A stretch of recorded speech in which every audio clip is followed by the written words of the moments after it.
Deuteronomio 10 versikulo 14. Iya sa Ginoo nga inyong Dios ang tibuok langit, ingon man ang yuta ug ang tanan nga anaa niini. Mao na igsuon wala gayoy atua. Ang tanan nining kalibutan igsuon iya sa Dios. Tungod kay ingon siya nga ang langit ug ang yuta iya sa Dios. Ug ang tanan nga anaa niini. Ang tanan igsuon nga naa sa kalibutan iya sa Dios. Apilta ni ana igsuon ang atong kinabuhi iya gyud sa Ginoo. Wala gayoy atua nini nga kalibutan igsuon.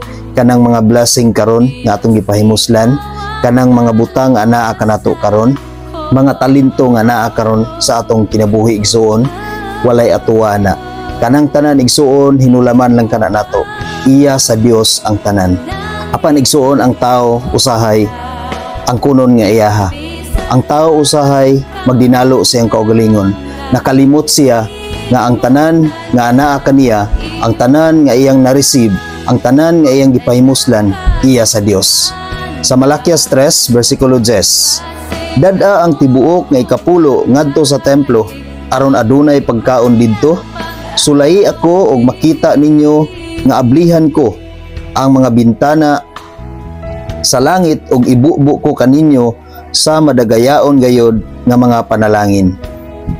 Mao kana ang saad sa Dios igsuon nga kung kabalo lang ta nga muna-huna, kung kabalo lang ta nga mubalik sa mga panalangin nga gihatag sa Dios kanato, ingon siya ibubo niyang iyang panalangin nganhi kanato nga the more kita nga mohatag sa Dios, the more nga mga blessings nga atong ma-receive. Sulay ang Ginoo igsuon ug imo gayud nga ma-experience ug imo gayud nga maangkon ang saad sa Ginoo nga iyang ibubo ang panalangin nga iyang gisaad nganhi kanato kung matinud-anon ka nga mobalik sa panalangin nga imong na-receive. Apan usahay ang mga katawhan mangwinta sa panalangin nga ilang na-receive. Usahay ang mga katawhan dili na makahuna-huna sa Ginoo pag na-receive na nila ang panalangin nga gihatag sa Dios alang kanila. Nakalimot sila nga ang tanan nga panalangin nga ilang na-receive gikan sa Dios, iya sa Dios. Ang Dios mo ay tag-iya sa tanan. Makaingon siguro silang hunahuna nga ako man ang naghagoan ni Lord, ako man ang nagmataog sa iyo, ako man ang nagpulaw niini, ako man ang nagsakripisyo niini Lord, nganong muhatag man ko og dako kadimo. Igsuon ingon ana ang mindset sa mga tao usahay. Apan igsuon ang tao nga ingon ana wala na kontento sa panalangin nga gihatag sa Dios kanila.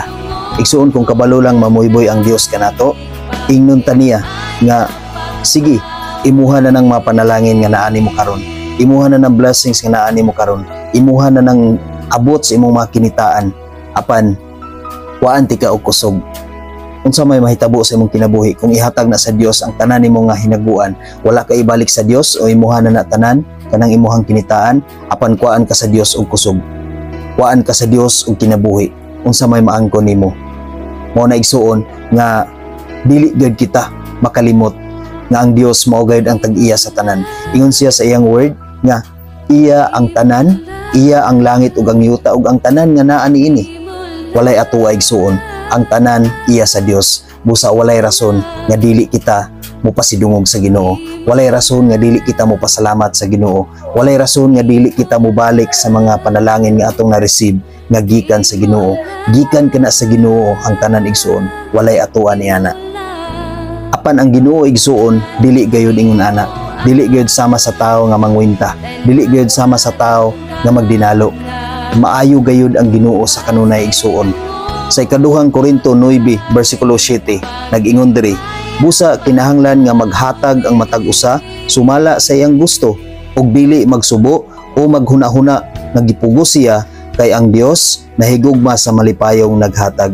Ingon ana kamaayo ang Dios igsuon. Dili gyud siya mangwinta nato. Dili gyud siya kabalo nga magdinalo kanato. Tungod kay ang mga tawo nagpagahi man, sayangan man nga muhatag sa ikapulo ngadto sa Ginoo, niingon siya, hatag kamo sumala sa iyong gusto nga wala kamo gipugos sa inyong paghatag ngadto kaniya. Ang iyaha lang gipangayo igsuon nga malipayon ka nga naghatag ug wala nagsubo ug nagbagulbol sa paghatag ngadto sa Dios. Ingon ana kamaayo igsuon ang Dios sa atong kinabuhi. Wala gayud siya naghuna-huna sa nga sama sa huna-huna sa tao nga mamuyboy nga sama sa hunahuna sa tao nga usahay magdinalo sa paghatag. Apan igsuon ti man-i sa Mateo 16 bersikulo 26 nag-ingon siya diri, may makuha ba ang tao kung maangkon niya ang tibuok kalibutan apan kawad-an siya sa iyang kinabuhi? Wala gayud. Walay bisan unsa nga ikahatag ang tao aron mabawi niya ang iyang kinabuhi. Mao na igsuon, sayang kaayo ang imong panalangin nga imong ma-receive. Sayang kaayo ang imong mapaghago, sayang kaayo imong pagmataog sa iyo, sayang kaayo ang imuhang sakripisyo, sayang kaayo ang mga diskarte, sayang kaayo ang imuhang pagpulaw kung imuhang maangkon ang tanang blessing, imuhang maangkon ang tanang panalangin sa Dios apan kawad-an ka sa imong kinabuhi. Asa man padulong ang imong panalangin kung wala na ang imong kinabuhi. Sayang kayo igsuon kung ang imong kinabuhi kuwaon sa Dios, bisan maangkon nimo ang tanan nga naa sa kalibutan, maangkon nimo ang blessings nga imong gusto, maangkon nimo ang imong pangandoy, apan kawad-an ka sa imong kinabuhi. Kinsa pa man ang mopahimulos sa mga panalangin nga imong gihaguan. Mo nigsun ayaw gyud kalimot sa pagpasidungog sa Ginoo. Ayaw gyud kalimot sa pagpasalamat sa Ginoo. Ayaw gyud bati nga nasayangan ka igsuon sa imong gihatag ngadto sa Ginoo tungod kay ang tag-iya sa tanan mao gayud ang Dios. The more ka nga mohatag sa Ginoo igsuon, the more nga mga blessing nga moabot kanimo. Timan-i kini igsuon nga ang tag-iya sa tanan nga panalangin iya sa Dios, walay iya sa tao, kundi iya sa Dios ang tanan. Amen. God bless sa tanan.